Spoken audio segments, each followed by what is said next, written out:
Wrestling fans, are you ready? For the thousands in attendance and the millions watching around the world, let's get ready to rumble!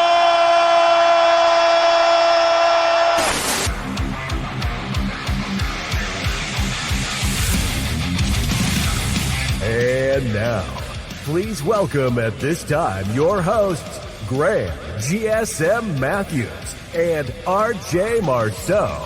You're listening to the next era of wrestling radio. This is WrestleRant Radio.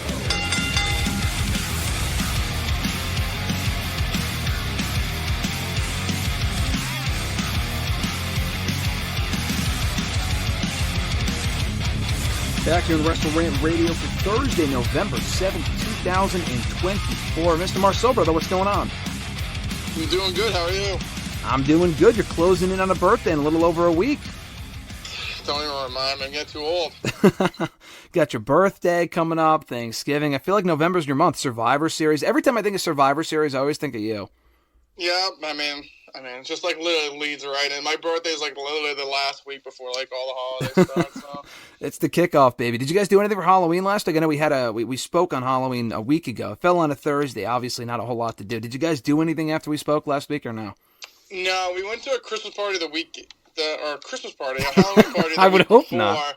The weekend before, but we didn't do anything the night. I'm trying to think. Yeah, I don't think we did anything that night. So if you went to a Halloween party, did you guys dress up or no? Because I feel like every year you guys have great costumes. Yeah, we were Sully and Boo from Austin. Get the fuck out of here. That's an amazing costume. Did you post that on Instagram? Because I haven't seen it. Molly did, I didn't. All right, I got to go back and check. That's amazing. Yeah, I'm Sully and she's Boo. That's funny that she was Boo. You guys didn't do Sully and Mike Wazowski. No, she has to be Boo. What do you mean? I mean, you could be Boo, but I feel like Sully and Mike are the two like main. Obviously Boo's in the movie, but I don't know. But I guess Boo's a great costume too. The one where she's wearing the monster costume, or is she just like in the girl costume? Just the pink shirt with the like purple pants. Yeah. That's so fucking funny. That's an amazing costume.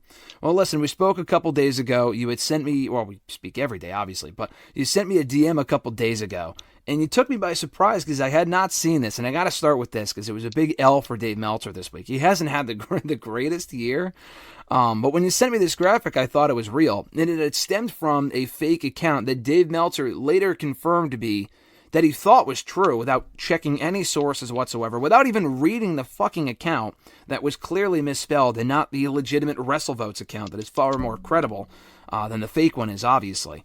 But this was all over the Backlash show coming up in May, or April, or whenever it's going to be in 2025.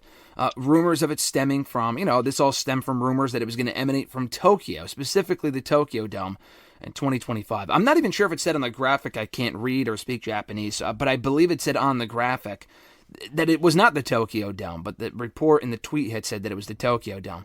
Obviously, there was never any credence to this, so it never actually happened, and it won't be happening. But I just bring this up to ask you your kind of thoughts, because we talked about before, like all these different pay-per-views going to different places. I saw this morning, mere minutes ago, WWE announcing the NXT Deadline show for Minneapolis, which is cool.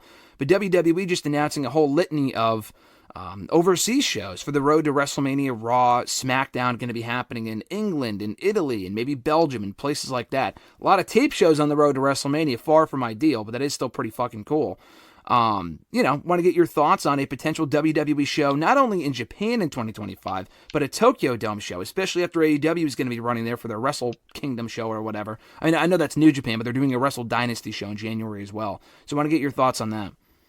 No, yeah, I think we discussed this multiple times. I just think taking the shows away from us and then bringing it back kind of gives you more of like the thirst of wanting to see it more. And like you said, when I first saw it, I was like, oh, is this real? It looked pretty real to me. Obviously, I'm not a reporter, so I just shot it off right to you. But after a little digging, I was like, oh, that's not real. But, yeah.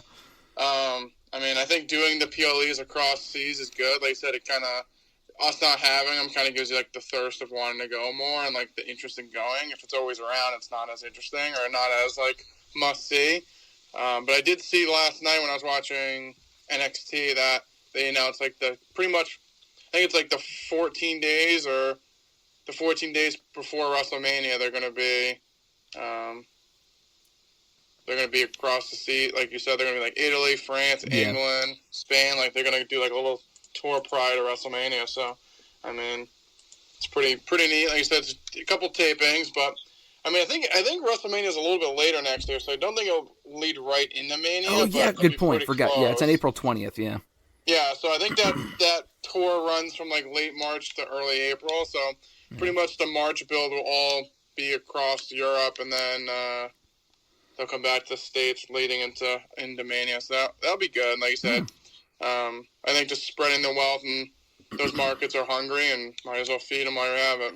Yeah, no, they're doing a great job, and they have since Triple H and Nick Khan kind of took the reins of the company, of branching out, doing more foreign shows. We've spoke about it at length here before about, you know, the different atmospheres, and the show themselves are solid, but, you know, if they happen here in the States, they probably wouldn't have been much out of the ordinary. But when you go in front of crowds that appreciate the, you know, product more because they don't get it as often, it makes for a hot atmosphere. Even in Saudi Arabia, which we'll get to in a couple of minutes, with Crown Jewel last weekend, and especially on Raw on Monday, because this was the first time ever they've taped a Raw from Saudi Arabia. They did SmackDown in Saudi Arabia earlier this year.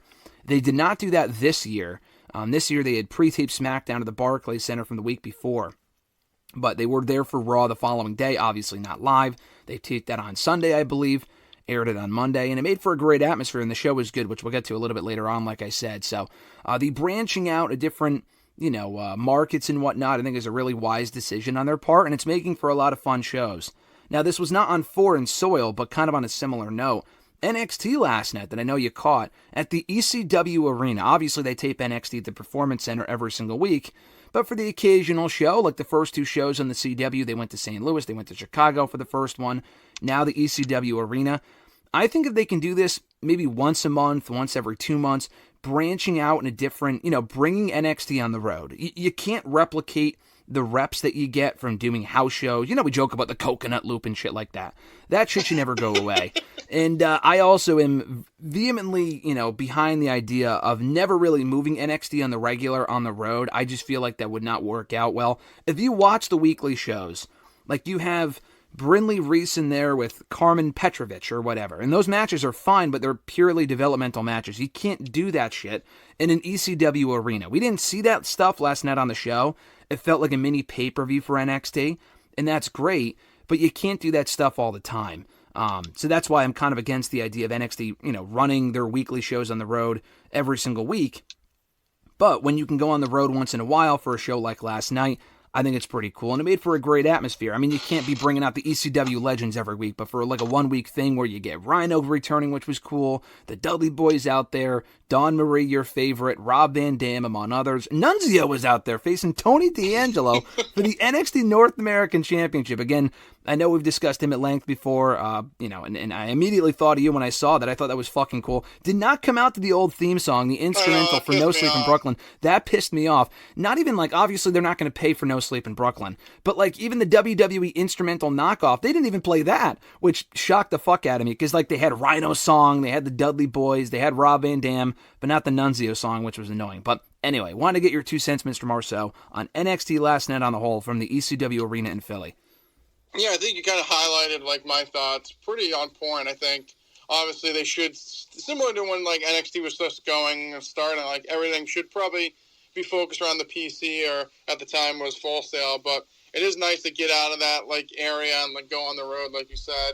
I think you're just getting different fans and different reactions. When they're in Full Sail and in the PC, you're pretty much getting the same people every week, or majority of them are, and like you're getting the same reaction. So, I mean, I think bringing it out, like kind of get a new crowd, new feel. Like you said, at the end of the day, it is developmental, so they still do need to do like the coconut loop and stuff, just not on TV. But, I mean, I think it's good. I think obviously last night was very ECW-centric, which, I mean, I think we all expected it for being in the old ECW Arena. Yeah. But, I mean, at the end of the day, I think these little specials and even doing their, like, pretty much like their PLEs out of like, the Performance Center, I think it just helps them. It'll probably just help the talent overall just move from NXT to the main roster, because instead of, I don't know how many people they fit in the PC, maybe like a couple hundred, but you're going to these big arenas, it's just a totally different feeling from there. So I think it's a must, and I mean, they did it in old NXT. Like I said, to keep most of the shows at the PC, but you do need to branch out and get these people some more exposure in front of different crowds. No, definitely. I think it's only going to help them in the long run, especially with the notorious ECW crowd that is, it's not the same crowd, obviously, from 20, 25 years ago. But they were very, very much a hardcore audience, literally and figuratively. And when you can put people like Lola Vice out there, Jada Parker, Ridge Holland. I mean, Ethan Page isn't exactly a rookie. Obviously, he's been around all over the place. But, like the newcomers, I think is a great idea to see how they kind of adapt to that environment, get over in front of that audience. And I think the crowd was pretty respectful. Not only did they have, like, the ECW legends out there, but they closed the show with the NXT women. And we talked a little bit about that division last week. Is it the strongest in all of wrestling, let alone WWE? They closed the show with the NXT women's 10-woman tag team match. It was essentially a star-studded, an all-star matchup. You had Julia teaming with Stephanie Vakir, the newcomer Zarya, Jordan Grace from TNA, and Kalani Jordan, the former NXT North American Women's Champion, against Fatal Influence, Roxanne Perez, and Cora Jade. In what was a fun matchup, you had Zarya pinning Roxanne, probably earning herself a future opportunity at the NXT Women's Championship. Where do you think this is going with the women's division as far as, I don't think we get a WarGames match. I know there was an announcement last night on the show that some people were hoping would be women's WarGames. Obviously, it was not. It was for the aforementioned Deadline show coming up in December that will be emanating from Minneapolis, like I said earlier. But, no women's WarGames announcement doesn't mean it can't still happen. I find it very hard to believe that WWE, I know it's Triple H, but that they would put an NXT exclusive match on a main roster pay-per-view. I know they did it Survivor Series 5 years ago, but that had the NXT involvement. Main roster does not have any NXT representation really at all most of the time. I don't think this would be any exception. So I don't see them doing women's war games with the NXT women at Survivor Series, but maybe like an Elimination Chamber match, or like the Deadline Iron Survivor Challenge is for the championship itself because she has so many contenders right now. So where do you think we're headed with the NXT women's division based on what we've seen lately? Yeah, I mean, I think they should still do if they're going to do a women's war games, it should be these women. I mean, there's a story there. It makes sense. You teased before, it's like Team Liv with no thank you. Just no thank you. I don't need to see that. Yeah. There's really no heat there. I don't need to see it. It's just going to be a no for me, dog. But like I said, after last night, I feel like you could still build it up that, the heels get one over back on the baby faces, and it leads to war games at the end of the month. So I would do that. I just feel like the women on the main roster, there's just not a good enough story to tell for a war game. So I think the women and NXT have a way better interest, and I think, like you said, it could also help showcase these women a little bit more. Like you said, we talk about they're probably the best women's division. Putting them on a main roster purely, would kind of endorse that a little bit more. I think if anything, honestly, I think it's a great idea for them to do that. Honestly, I think it would show up the women on the main roster, and nothing against them. They have a lot of great women on the main roster, obviously. They have a very, I say deep division. It's more so quantity, and it's not even like quantity over quality, because it's not like these women aren't talented. It's just that they're not fucking over. And I know people were going nuts in Saudi Arabia, that the crowd was, for that Raw Women's Battle Royal on Monday night. They were very much into it. Watching from home, I couldn't really care. Until they got down to the Final Four with Io, Lyra Valkyria, Jade, and Bianca, I really didn't give a shit. Just because, Pure Fusion Collective, Katana Chance, Kaden Carter, there were some fine spots in that matchup, but none of the women are over there. We've been given zero reason best friend Natty? Yeah, Natalia, among others. Yeah, there was a lot of women out there. Maxine Dupree I like. Obviously, she's not like a women's world championship challenger anyway. But there were a lot of women out there, but none that I can see viably challenging for the championship anytime soon. My point is that if you were to do a women's War Games match, to your point as well, it would be for a story that makes sense. You can't just force it. You can't just force it for gender reasons. Oh, because we're doing one for the men, we got to do one for the women. At that point, honestly, you would just be getting to a Hell in a Cell situation where, it's October. We joked about this every year. It's October. It's time to do Hell in a Cell. We're kind of getting to that point with War Games. I know we were there for the return of War Games, or rather for the debut of War Games on the main roster in 2022, and that was a great night. The women's one was kind of random, but they had Damage Control, so it kind of made sense. And the men's one with the Bloodline was great. The men's last year was the Judgment Day. The men's one this year is, again, the Bloodline. So the men's one have made sense. Last year was a fun match, but it kind of came out of nowhere. Didn't really make sense. This one this year, especially with Rhea Ripley being out injured, there is literally zero reason to do one. Especially if they force it with, like, Liv and Raquel versus Bianca and Jade, and, like, I don't even know, would they mix in SmackDown women in there? Like, last year it got to the point where they had to use a woman from Raw, that being Becky Lynch, because they couldn't fill out the women's WarGames on SmackDown to make it interesting enough.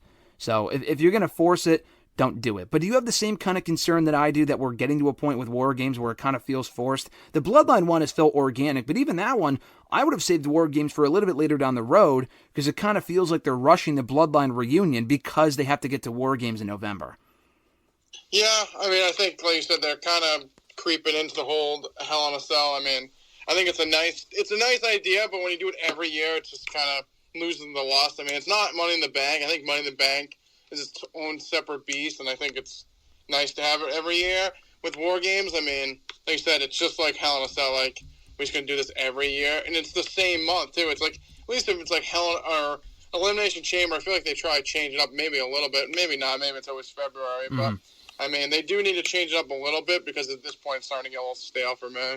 Yeah, honestly, like, I don't want to sound like a traditionalist or whatever, but I also do miss seeing the Elimination Tag Team matches at Survivor Series. Not that you have to do the entire show full of them like back in the day.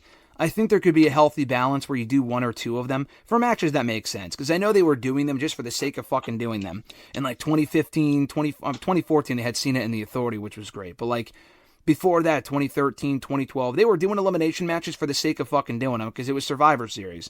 But again, I feel like if you can intermingle feuds and stuff and kind of bring it back to what it once was and give it some stakes, that would be great. You don't need to have two WarGames matches on the same show. In NXT, they made it work with the men and the women, and they had some great matches. And even in the beginning, they did not do women's WarGames back in 2017, 2018. The first year they did it was 2019, and they did it in NXT from that point forward. So, you know, they just got to be careful to not devalue whatever value that WarGames has at this point by doing it every year with both the men and the women. And if the roles were reversed, because I know we had the joke that I'm a, misogynist pig, and, I hate all the women in WWE and whatnot. If it made sense to do it for the women and not the men, I would say the exact same thing. This year, it makes more sense to do it for the men, but like I told you a second ago, I wouldn't even do it at Survivor Series. I feel like they just got Jay in the fold, and now they're kind of rushing Sammy into the fold, and we got WarGames in like 3 weeks. It's just a lot at one time. They went from like barely progressing the story with the Bloodline to then like progressing it in a meaningful way on Raw and SmackDown every single fucking week. So I don't know. I just feel like it's one speed or the other, and they kind of have to slow it down a little bit. But, we'll see where we are in a couple of years and if it still means as much as it does currently. But also in the news front from last week, obviously kind of old news at this point, but there were 3 WWE releases on Friday right before SmackDown. Like I said, they taped SmackDown. So these 3 individuals were all SmackDown superstars, but they were not at work because they taped the show a week earlier. One of those individuals was actually on the show that same night, that being Indi Hartwell. They taped the match the week earlier at the Barclays Center. But Indi Hartwell got cut, Tegan Nox got cut, Baron Corbin got cut. Tegan has not been on the show in many months. Indi was just on the show on Friday. Baron Corbin has not had a regular role on the main roster since he got brought back to the main roster in the spring draft. But he's still had a presence on the show once in a while, and he's been in that company for a very long fucking time. I got my thoughts on these, but I want to start with you, Mr. Marceau. What were your top takeaways from the latest round of releases from WWE? Shit always starts with me first. I saw it, and I think I like Tegan, I like Indi. Corbin, he just got back to the main roster, so it wasn't glad that he's gone or anything, but I don't know, it's one of those situations, especially with, at least for Indi, they were using her a little bit. Tegan Nox, they never even really used her, so, they called her, I don't even know if she went back down to NXT, but regardless, she was never really used once she was on the main roster again.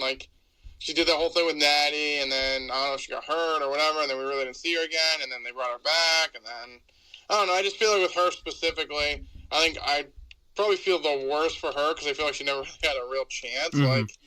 I don't think Indi did anything wrong, or, I feel like you said she was on TV weekly, so not exactly sure where that came from, but at least with what am I thinking of? Fucking, what's her Candice face? LeRae? No, not Candice LeRae. With Tegan, like you said, she was not even on the show, so, she didn't even have a chance to like even show what she had. Yeah. At least Indi was on the show with Candice doing something.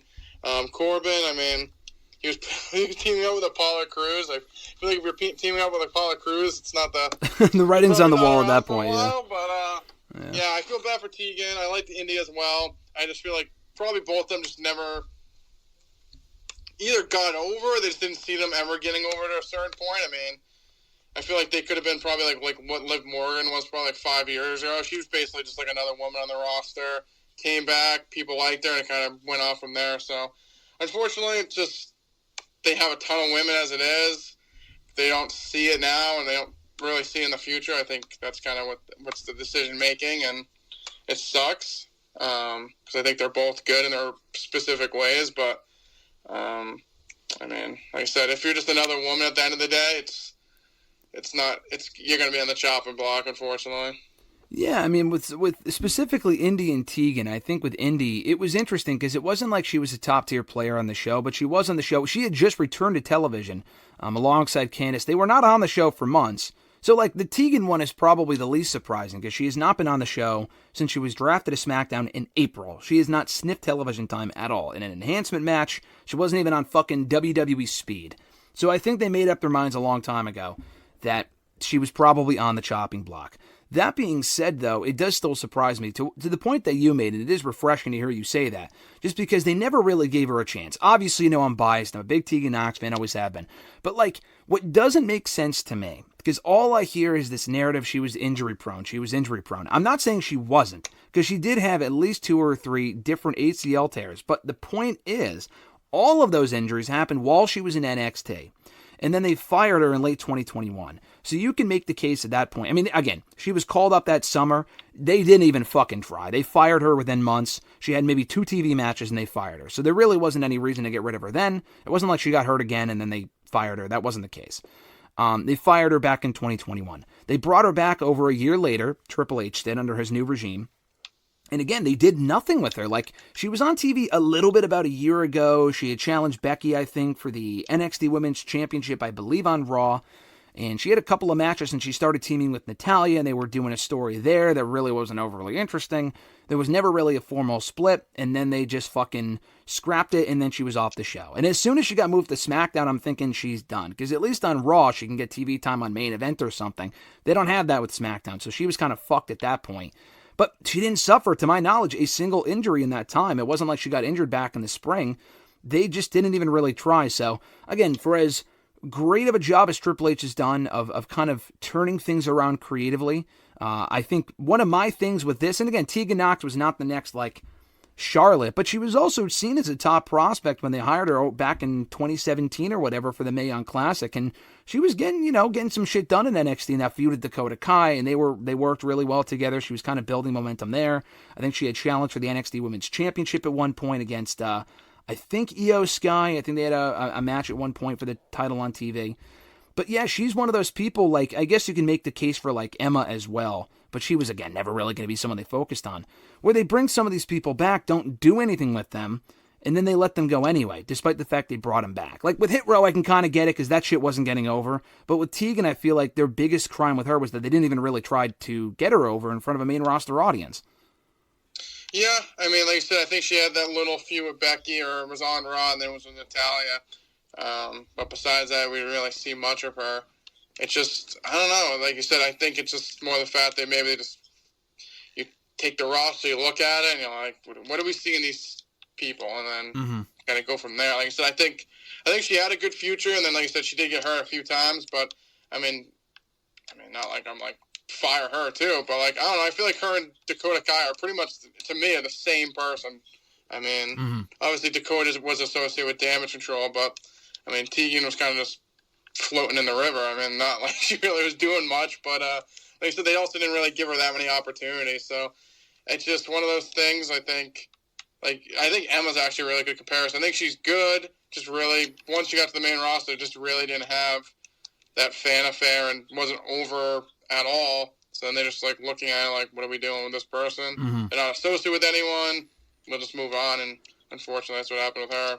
Yeah, and it's not even a case of like every single person they've let go in like the last year, I would say, oh man, that's a waste of talent. Oh, they really dropped the ball with that individual. Because that's kind of a common criticism that certain people have just in general. Like, oh, every single person that got fired, WWE dropped the ball with. No, I mean, there's a lot of different circumstances for a lot of different people. Tegan Nox was not, completely blameless. She could have gotten over a little bit quicker than she did, or, just not gotten injured, which isn't really something you can control, but shit happens. It wasn't like she had a perfect run and they let go of her. There were reasons there, but I still feel like they could have done more on that front. But they let go a whole bunch of people about a year ago, like the Dolph Ziggler group where they let go of him. He wanted his release. That was a bit of a different story, but Ziggler, Top Dollar they got rid of. People like that. Mustafa Ali was around that point, and a few others as well. Those were guys they were not going to do anything with. Elias, people like that was someone when we talked about it at the time. People were crying, "Oh man, they really dropped the ball with Elias." I mean, bro, he was there for a fucking decade, and I like Elias a lot. But he's a guy that it's like, what more were you going to do with him? Especially in the Triple H era where they really weren't going to focus on characters like that. That to me was fucking stupid. And I enjoyed Elias, but the fact that he got cut was not like overly disappointing. It was like, okay, yeah, it was kind of time for him to move on, and he hasn't really done much since on a major platform. I haven't seen him in TNA or whatever, so I don't really know what he's doing now. The Indi one surprised me just because, like I said, she was back on TV, and again, she wasn't someone you were going to put the WWE Women's title on, I don't think, and I think she's great, and obviously I'm biased because I've known her for a long time, but, I just feel like they had called her up about a year and a half ago, and I don't know, they didn't really give her much of a chance, and they had turned them heel earlier this year, and I don't know, I just thought there was more to that than, I don't know, like they put her in Australia, they gave her that moment in Australia for the WWE Tag Team Women's titles, and then they, then 6 months later they fire her. It's like, I don't know, if you want to build up this tag team division, you would think they would hold on to her, but I guess not. So that was disappointing. The Baron Corbin one is interesting. I know you talked a little bit about him as well. Listen, I just feel like the timing is interesting. I think Baron Corbin is great. I'm not going to sit here and tell you that they dropped the ball big time, but between both creative regimes, I feel like they did drop the ball. In the sense that during the Vince regime, they had buried him so much to the point with different characters and the booking, the failed cash-in, all this other sort of shit. It was almost like the point of no return. But yet, under the Triple H regime, I mean, when he first took over, they did the JBL pairing, which sucked. But then he was brought back to NXT, had a great redemption run there. It's like, okay, cool, I want to see this Baron Corbin on the main roster. They do nothing with him and let him go. So, do you think with Baron Corbin the damage was done under the Vince regime to the point where Triple H could not have possibly done anything else with him? Or did Triple H also drop the ball and not at least trying to make that version of Baron Corbin work this year on the main roster? Yeah, I mean, I think it's a little bit of both. I think all the stuff from Vince, I feel like definitely didn't help. I feel like with him, I feel like he's so similar to Cross. It's like maybe they didn't want to have someone that's so like gimmicky. Like obviously Cross is a little bit different, but I feel like they're similar in certain aspects. And maybe it just like you said, they called him up and did literally nothing. He was teaming with Apollo Crews. Yeah, it's like Dijak, and they called. I don't know if they could just get the stench off of him with Vince and stuff, but I think, like you said, I wouldn't say like people are like, oh, they dropped the ball with him. I think he was good, and his career was probably way better than anyone really anticipated. I mean, at first he was doing 10-second like literally squashing people in 10 seconds on NXT, and then like turned into something like you said. He was on WrestleMania. Like he had some good programs. Like he was on the main roster. I don't know how many belts he really won, if he won any, but I mean, I don't know. I think he had a decent career, but I think it's also hard to get past all the stuff. Like, when he came up with NXT, I think if that was now, it would have worked, but he's also been in the company for so long that once he started doing, like, the happy horse shit, like, it kind of went out the window from that. That's the thing. Like, when Triple H first took over, and they tried the JBL thing, and it was awful. As soon as JBL dumped him, the guy was out there in like fucking basketball shorts. I'm thinking, what are we doing here? Like they had, at this point, if the guy got cut tomorrow, you never want to see anyone get cut. I say that all the time. But it's like, would anyone have really given a shit? Because at that point, Baron Corbin was just another guy on the roster to the point where he was just a fucking loser.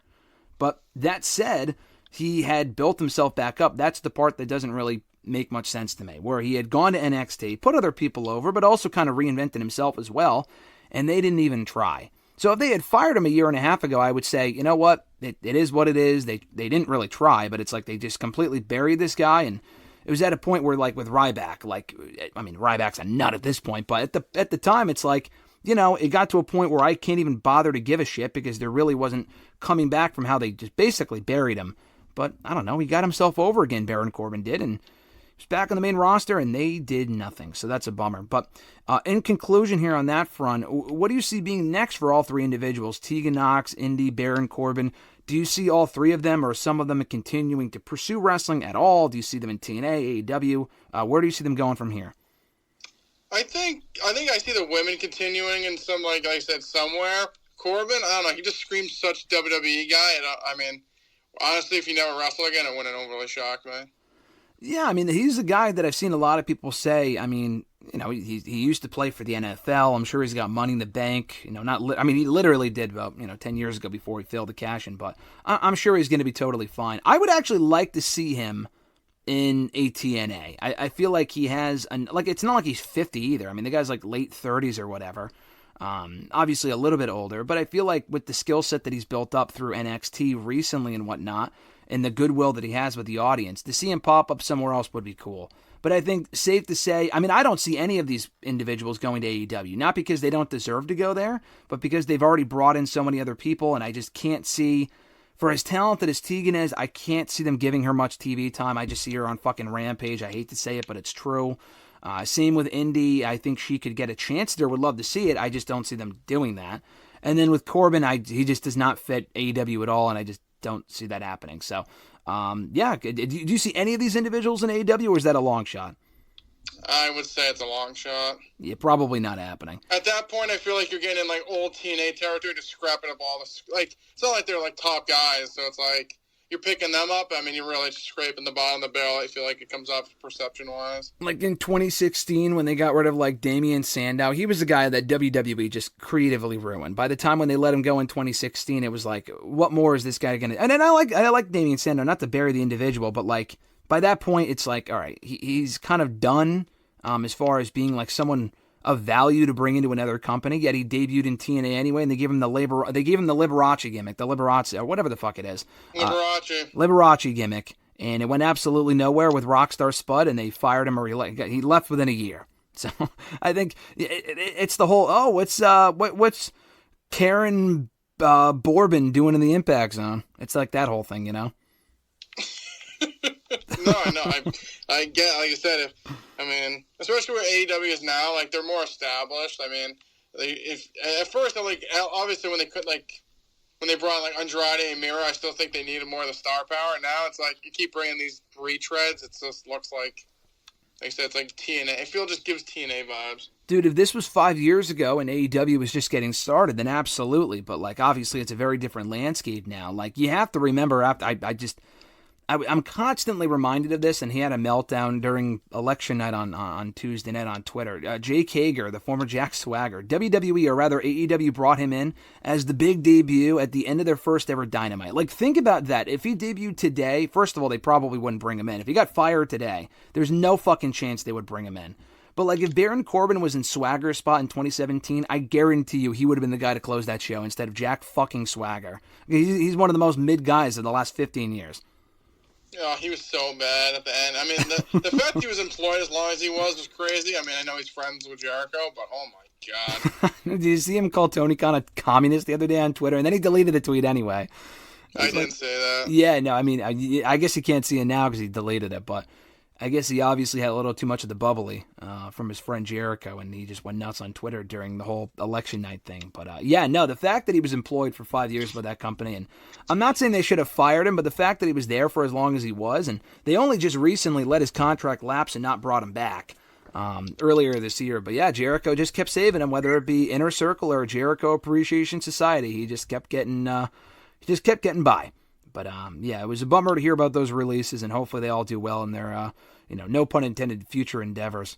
As we head on in the crown jewel here, Mr. Marceau, it was announced shortly before the pay-per-view that, not at the pay-per-view itself, this was happening, you can enlighten me here, on some sort of NFL show that Goldberg appeared on. I think it was like College Football Day or whatever? College Football Game Day, yeah. College Football Game Day, okay. Was it for a Dogs game? Or no? No, I mean, it was... He went there, so yeah. Okay, I thought they went to Atlanta? Or was it They somewhere just else? had no. It was at so they play when they play Florida, they play at Jacksonville. Okay. They play in Tony Khan's backyard every year. Well, that's ironic considering that he announced he was having one more match with WWE. He did say in an interview with Chris Van Vliet, like, because he's been we talked about Goldberg ad nauseum in the last couple of weeks, years, whatever. And he's been complaining for a long time as far as, I want more of a match. They didn't give me my one more match. Vince promised me one more match. It's like, well, guess what? Vince doesn't fucking work there anymore. Well, too bad, buddy. And also, like, I thought the Roman match, it wasn't an instant classic, but I can't imagine it's going to be much different than whatever they fucking do with him when he comes back in 2025. That's what he announced here. He's going to have one more match, not like a one more run, one more match. I mean, again, he said that in 2016, so take that with a grain of salt. And he had another fucking 20. He'll have one more match, and it's going to be in 2025. So not at Survivor Series, not maybe a Saudi show. Won't be at Saturday night's main event, which a lot of people thought, myself included. But yeah, so he was asked during an interview with Chris Van Vliet like a couple of months ago, did you ever have conversations with Tony Khan about coming in? And the funny thing is that he's friendly with Tony Khan. They've known each other for a long time. Not friends with him, I don't think, but like he's friendly with him. And he basically, like, if you hear his answer and how he answered it, there was like completely shit on him. Called him probably one of the worst things that you can call someone without using like an expletive or whatever, or like a slur. Do you remember what he called him? Did you see in the interview? I can't remember. I saw the interview. I can't remember what he called him. He called him essentially the modern day Dixie Carter. You do not want to be called the modern day Dixie Carter. And Chris Van Vliet was like, why do you say that? And he was like, I don't know. He just gives me like Dixie vibes. I'm like, that's not fucking good. Because guess what? That goes all the way back to a decade ago when I interviewed Goldberg about coming into TNA. No and he TNA said, questions. that goes to tell you, he never made a single fucking appearance for TNA. So if he's relating which it's not the same thing, but for him to relate AEW of 2024 to TNA in 2015 is fucking hysterical. That he never even gave them like the time of day, it seems like. He completely shit on him, which was just hysterical. I feel bad for Tony Khan and AEW, but that was pretty funny. But he is coming back to WWE. Did not say who he was facing, although I watched the clip on College Game Day. He hinted at Gunther. He did say, like, oh, you kind of know who I'm going for. So it's going to be Gunther, right? I hope not. How would you... Well, it is. I hope not, but I mean, he pretty much teased it, so... Yeah, well, I mean, how do you do that segment of Bad Blood and then not follow up on it? If he's only going to have one more match, because we talked about a couple of weeks ago, could you do the Gunther match, and then he puts over Braun Breaker? It seems like he's only coming back for one, and it probably will be Gunther. So let's assume that it's Gunther, not Braun Breaker. If it is Gunther, how do you book it? When do you do it in 2025? Is it when he's world champion or afterward?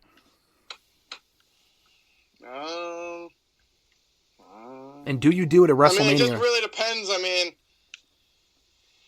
that's a great question. I mean, it really just depends. Like you said, I guess it's the plan with Gunther. I mean, I'd keep the belt on him. I mean, maybe it could... I don't know. Like I said, I mean, I assume Gunther has to go over. I assume. Dude, what do you mean? I mean, he doesn't need to win. He's fucking Goldberg. Of course he doesn't need to win, but you're saying I assume he loses. It's like, I don't know at this point. Dude, he'll be fine. He can literally lose to Gunther and fucking spear Ludwig after him and move on. He can just fucking, everyone be giddy. I don't know. Like, I don't know. I would probably do it. They said 2025. They didn't really say when. I mean, I guess, like, technically, like, with no title on the line, it could be, like, I don't want to see this, but, like, at least they could probably, like, pump it up a little bit, be, like, at SummerSlam. I know it's a 2-night thing next year, so, like, maybe that's, like, more of a marquee. Not like I could give two shits, but, like I said, at least it's someone, like, a legend, so, like, you get that for a 2-night show. You kind of need a little bit of a prop up, but, you know what? I'll just go with that. I'm going to say Gunther versus Goldberg, no title on the line at SummerSlam. So Gunther's not world champion at that point? I believe no. So you're telling me that you don't want to see Gunther and Goldberg at WrestleMania for the World Heavyweight Championship? I do not. I mean, I know there was a report indicating that wasn't where they were going with it, that WrestleMania was off the table, and I mean, I could see it maybe as a Rumble match, right? I mean, if they give Goldberg enough time to get ready. Blow it off right at the... I just feel like I'm going to have one last match of 2025. You're going to do it the first month of the... I mean, I think you at least got to, like I said, with the 2-night SummerSlam, I think it seems more feasible there. because you're going to need more, like I said, like you're going to need more of like star or marquee. You might as well throw them on there. Like Cena will probably be on the show, so you can do one of them each night. I mean, with 2 nights, I think it's a little bit, I think you kind of need to, with Rumble, it's like the Rumble match sells itself. I don't think you need to give that away at the Rumble. With SummerSlam, you're going to need a little bit more prop up. Yeah, I mean. Unless like Brock comes back at that point, if that's still a thing. But. If Goldberg and Brock one more time? Question mark? Dude, no. I'm secretly. I'd rather see him beat Gunther than him and Brock again. I'm secretly Vince McMahon's. I'm like Bruce Pritchard, where I just funnel his ideas into the show. Oh God, I think him versus Gunther from even just like a business standpoint, him versus Gunther at Royal Rumble, I think would be the dumbest decision they can make. The dumbest. Like they don't need, like you're wasting Goldberg. Like you said, I don't know how big of a star he is. I was gonna say. I know I'm popping him up a little bit, but like I said, I feel like you could, like, he's a legend and like people.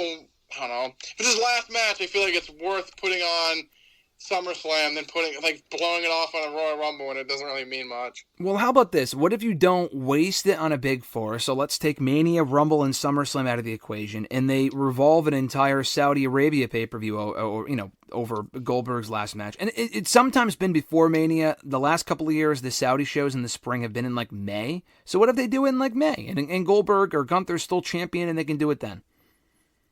I'm sticking with SummerSlam. SummerSlam or bust. Get me off SummerSlam. SummerSlam or bust, baby, right? Yeah, I mean, you're going to be there. So you're going to be stuck at maybe he'll bring you home after. He's going to have to. Don't get stuck on the fucking train this time. I mean, there you go. I helped you out. Now you should be on my end. At least you'll have a ride back. Goldberg seems like a nice guy to offer a kid like you around. Listen, after we buried the hatchet, no TNA questions, I don't see why not. There you go. I guess my biggest lesson is I can't call Mr. Marceau because he's going to be sleeping by that point, right? I'll be tucked in by then. You always are. I can't say I'll be surprised at that point. After the MetLife debacle of 2019, I didn't call debacle. You. What'd you say? I said I had no debacle. I know. I'm debacle of my debacle of 2019 because I'm just a fucking idiot. And I will willingly admit that. So hopefully I can avoid that disaster in 2025.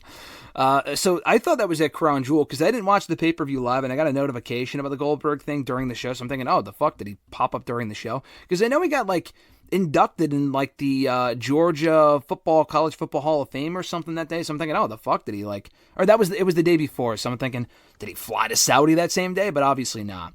But the show itself was good. Not exactly an overly eventful pay-per-view, but I thought overall it was a pretty good show, as these shows typically are. Not great, not really must-see by any means, but it was fine for what it was. They did open the show with the Bloodline, the current Bloodline, acknowledge them, beating Roman Reigns and the Usos. Solo Sikoa pinning Roman Reigns clean. You had the whole post-match angle with Sami Zayn coming out for the save, teasing siding with Sami, attacking Solo, accidentally kicking Roman. A lot going on here, Mr. Marceau. Well, what were your 2 cents on all of this? I thought it was good. I thought it was a mistake to put it on first. I think that's what kind of killed the rest of the show for a lot of people. It's like, interesting. That was the one thing people were looking forward to, and you blew it off the first thing. I mean, Roman's going over to Saudi. He's either main event or put him on the first plane home. So, I mean, I thought it was good. I mean, I think the match was good. Solo winning made sense. I probably wouldn't have pinned Roman, but I guess he's Roman Reigns. I guess at the end of the day, it doesn't really matter. I guess it props up Solo a little bit more, too. I think the Sammy stuff was done well. The camera shot of him at the fucking ramp and Roman sitting down like Cody and... Amazing shot. Amazing.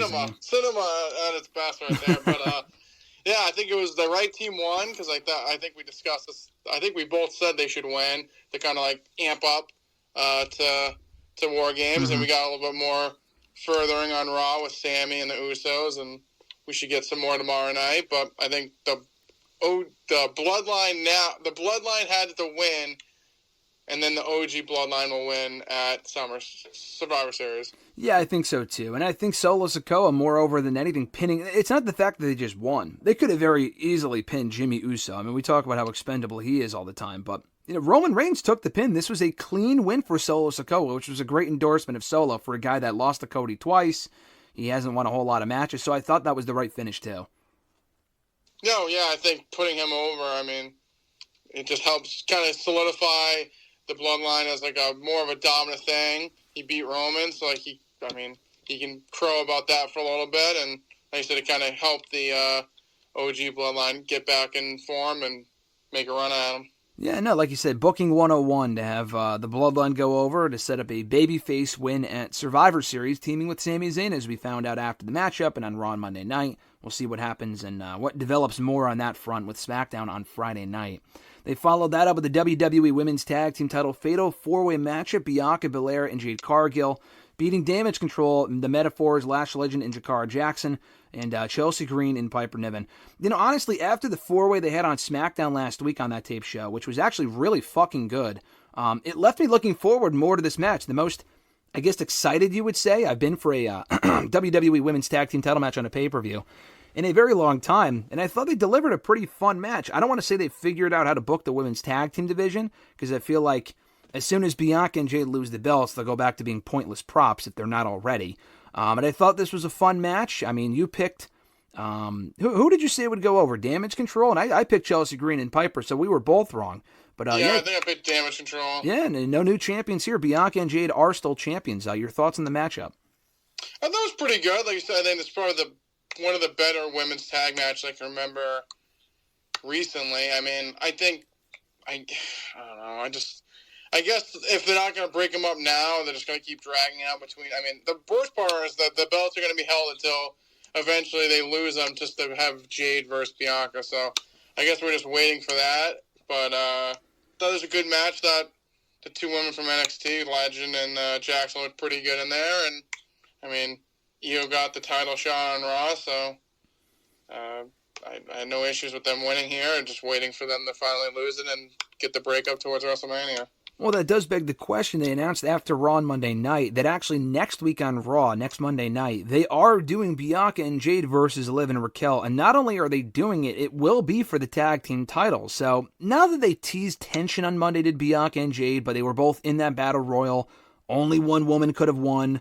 It didn't come down to the two because they were both eliminated by Liv and Raquel. But could that be the first step? I think Liv and Raquel could collect more gold. Liv already won the fucking, spoiler alert, she won the Super Bowl ring, the Crown Jewel women's title. She's already the women's world champion. I could see them putting the belts on her and her being like a triple champion at the same time or whatever. She doesn't have the third belt, but you get what I mean. Could that split begin? Could the seeds start to be planted for that split starting on Raw this coming Monday night? Yeah, I mean, I don't hate the idea. I think, like you said, I think they did a good job of, eliminating them both so they don't have to go against each other. And like you said, kind of start the split on Raw. Then they're losing woes and get it headed to Raw Rumble. Yeah. One of them eliminates the other, and then we move on. So, I think they've done a good job, but I wouldn't hate Raquel and Liv taking the belts off them. Yeah, because also if it's not them, I don't really know who else it would be. I had mentioned Chelsea and Piper, but they've beaten them before, just not recently in a straight-up tag team match. I guess it could be them, but we've already seen them as tag team champions before. I don't really care to see that personally. They've already beaten Damage Control and Metaphor, so it could be one of those teams again. I think Metaphor is officially main roster bound, and they're on the main roster now reportedly, so maybe them, probably not. So I see it likely being Liv and Raquel. I'm not saying it will happen on Monday, but I could certainly see that possibility happening on Monday night. So I thought the match was good. You also mentioned on Raw the next night, or on the subsequent Monday, Io Sky becoming the number one contender to the Women's World Championship to Liv Morgan's title. Now, between that and the World Heavyweight Championship number one contenders match later on in the show, they did not announce when those matches are going to be taking place. Now, you would think Survivor Series, but they did not say that. Maybe they didn't want to spoil that on a tape show. I guess we'll find out on Monday's Raw. It's not happening on Raw because we know Liv's in a different matchup. But does Io have any chance of becoming the Women's World Champion, or is she just a filler challenger so Liv can hold on to the belt until Rhea comes back and faces her at Mania, which I really don't want to see? She does have a chance. I don't want to go full Vince McMahon and say she has no chance in hell. Chance, yeah. I think she does have a chance. Like I said, I guess it really depends on how hurt Rhea is. I mean, I don't think I could stomach another 6 months of Liv as champion. And just the problem is they just don't. This is just a Raw pro. They have no one else. Realistically, it was between Lyra and Io, which made sense because they're the only two people on Raw that would make sense to fight for the title, and then obviously Io won. But, I mean, they got to figure something out because besides them two, like, who else is Liv going to face? Like, so I feel like that's why Io might have a chance because, like, maybe they could do her. I mean, not like it's the greatest thing of all time, but, like, she can face the pure trash collective, and there's at least some people for her to face. With Liv, I mean, besides Lyra and her, like, who are they going to face? Natalya? Yeah. Zelina Vega again? Like, Katana Chase and Carter? No, thank you. So, I mean, I think there's a chance. I won't bet the farm on it, but I think there is a chance. Yeah, I mean, I would actually like to see it. Even if they wanted the belt to be on Liv for when Rhea returns, I could see a scenario where, like with Jey Uso, where they put the belt on her briefly. I mean, that being said, though, I probably wouldn't do that just because I would like to see Io. I would like to see her challenge for the championship in Mania. At this point, it's probably not happening if they're saving Rhea and Liv for that show, which would... I just have no interest in seeing that at WrestleMania personally, the payoff to that program. But, no, I feel like she has a chance. She doesn't have no chance in hell, like you said, or like in the words of Vince McMahon, but I would like to think that she has a chance. Now, I want to ask you, when you were watching the show on Saturday, during the next matchup, did you by any chance hear a scream in the background coming from Connecticut or no? I did not. Well, I'm surprised he didn't because I was fucking pissed when Bronson Reed lost. I mean, how many times have we said in the last couple of weeks, this guy can't lose? He lost to Braun Strowman, but he can't lose to Seth Rollins. He's got to win this match. He's got to win this match. Guess what? He fucking lost. He lost clean. And guess what? He looked great in defeat, but how many times can you look good in defeat? He looked good in defeat with Braun Strowman. He looked good in defeat with this guy, that guy, this guy. He needs wins. And he fucking lost. Yeah, they're continuing the feud. What did he fucking do? The first match should have been won by Bronson Reed. They had a very good match, and I'm glad the feud's continuing. But I thought this was a very stupid outcome. Rollins gains absolutely nothing by beating Bronson Reed. I know what the story that they're telling here. I'm not a fan of it. I thought this was very dumb. What were your 2 cents? I was fucking pissed. I was so mad. It was probably the first time in a while I actually tweeted. I literally said Bronson Reed losing to Seth Rollins, ... with the Randy Jackson gift from saying, yeah, that's a no for me, dog. Like, I wish I saw. I wasn't watching the show live. I didn't see that. That's funny. I was watching live. I was so mad. I'm like, what are we doing here? And, like, yeah, he got up after the fact and looked strong, and then he had him, like, squash everyone on Raw. Whip, like, cool, but, like, he needs to win. Like, he needs to beat Seth. Seth gains nothing in beating him. That's the problem. Like, and like I said, maybe he'll win the next rematch, but I just felt like the first match, you should have had him win. Like, at least, like, show the, like, yeah, he got up after the match and whatever, but, like, and crushed everyone on Raw, sick, but I think the win would have meant a lot more than him losing here and then just, like, beating people up on Raw. I just, when he faces anyone that's, like, top main card, like, top tier, he loses every time. So, like, what do you expect us to, like, perceive him as? Yeah, and the worst part was that Seth Rollins had a documented injury coming into the show, and not only, like, the year-long injury that he's been out with on and off for months now, but on the Monday's Raw before the pay-per-view, Bronson Reed took him out. And they said as much on commentary, saying, yeah, he had to be taken to a local medical facility, and he had, like, an injured ribs or knee or whatever the fuck, and he still won clean. It's like, what happened to that? He had every out to lose this match, and he still fucking won. Like you said, he's probably going to win a second one, but I mean, I can't even guarantee that because I thought he would beat Braun Strowman. He lost. I thought he would beat Rollins. He lost. At this point, how can anyone care about a guy that can't fucking win? Yeah, he does cool stuff on Raw, and that's great, but if he can't win when it matters most, it doesn't even matter, which guarantees as soon as his feud is over, he's not going to be doing anything interesting at all, which sucks. So that was just fucking dumb. I really liked the match, but that outcome really pissed me off too. That was just fucking stupid. Even though they are continuing it, they'll probably have a rematch at Survivor Series. Great. But it won't mean as much as if he beat him here because he needed that win and he's already... Like, he might cheat to win the next one. I wouldn't be surprised to see that just because of how they're booking him so far in the feud. And the feud's been fun, but, like, he's got to win a match. The guy has not won a match since August because he doesn't really wrestle on Raw. So if he just does cool shit, but he doesn't win matches, then no one's going to take him seriously. That's the problem that we're talking about here. Liv Morgan and Nia Jax was easily the weakest match in the whole show.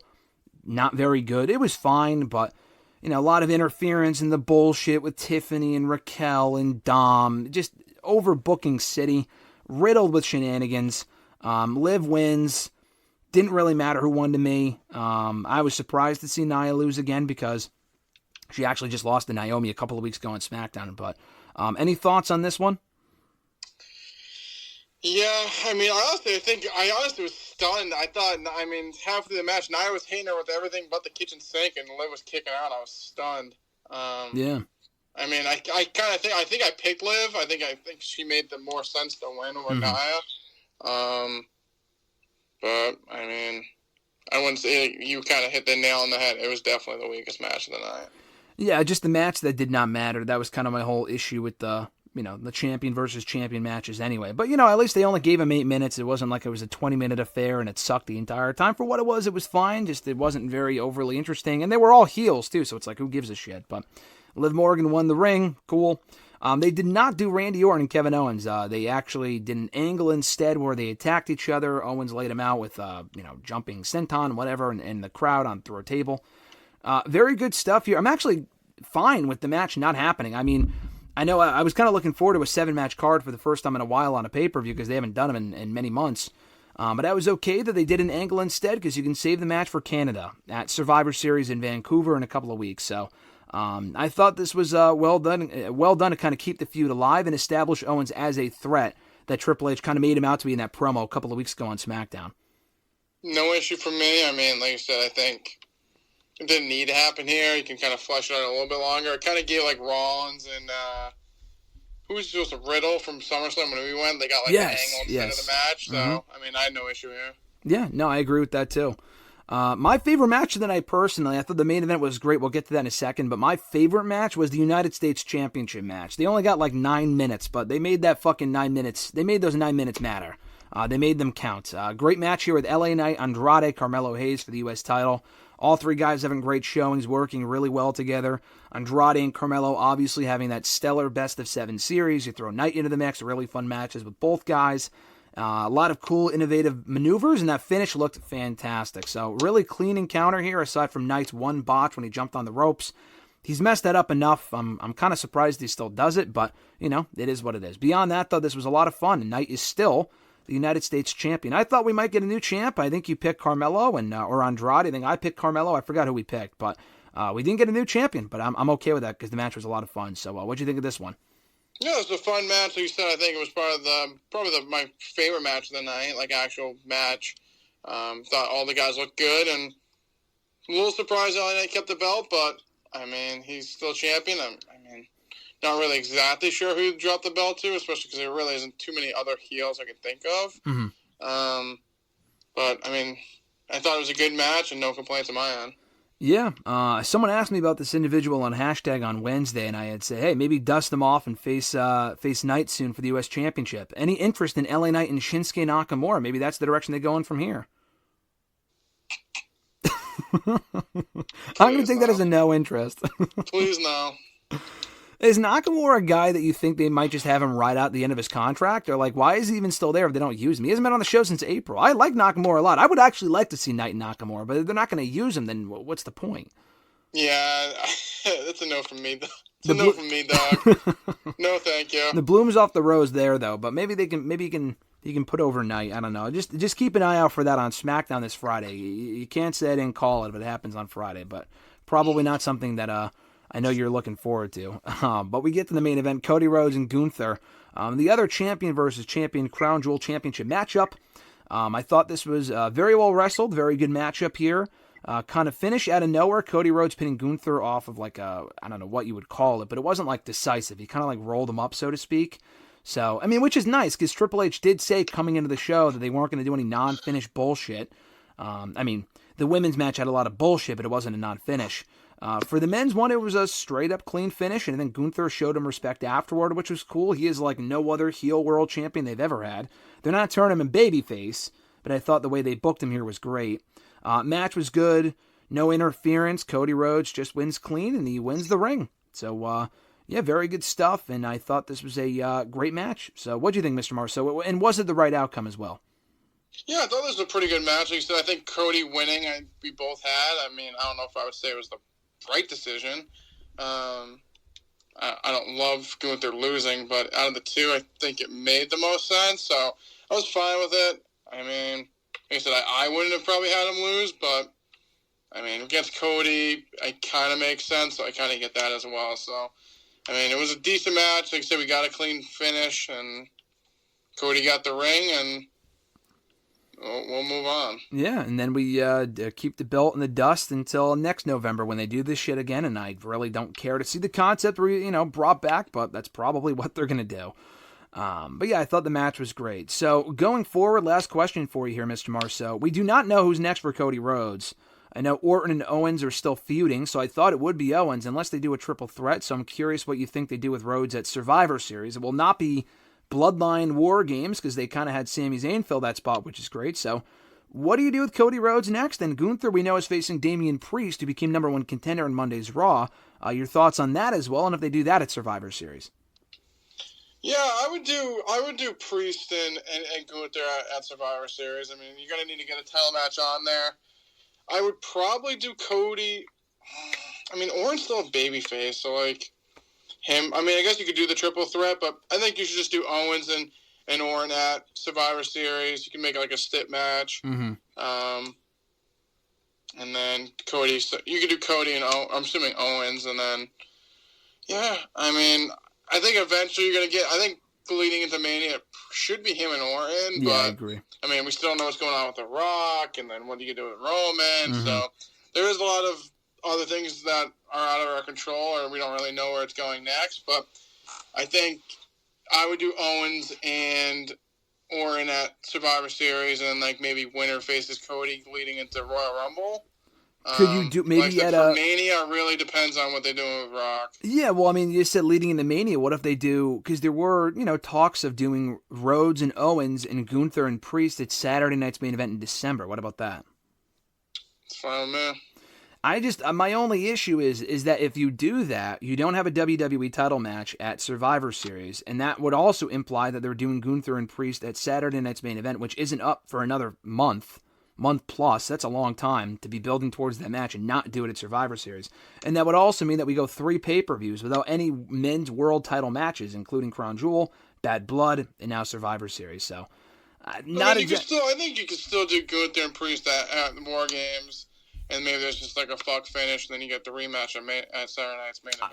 I would do that. I totally agree. I just kind of worry that they might save it. I would not do that. Because, yeah, you have the Bloodline WarGames match, and that's great. But if they're not doing women's WarGames, and they shouldn't, unless it's NXT, they don't have a whole lot of other attractions for that show. So I would do a world title match. If Cody Rhodes doesn't defend, and he should, they don't have a whole lot of options on SmackDown for him either, unless it's Owens or Orton, which is also an issue. So they got to figure that shit out. We'll discuss more next week as more shit unfolds on Raw and on SmackDown and just in the wrestling world in general. New episodes every week on WrestleRant.com, WrestleRantRadio.com. Rate, review, subscribe, all support greatly appreciated. Check out new episodes on all the usual podcast platforms. Enjoy the weekend, Mr. Marceau. I'll catch you next week right before the big birthday. All right, see you later, man. All right, brother. Take care. Bye. Take care. Join Graham, GSM Matthews, and RJ Marceau every Thursday as they run down their weekly wrestling rants, offer expert analysis, host exclusive interviews, and more. Subscribe today on all your favorite podcast platforms and never miss an episode of WrestleRant Radio.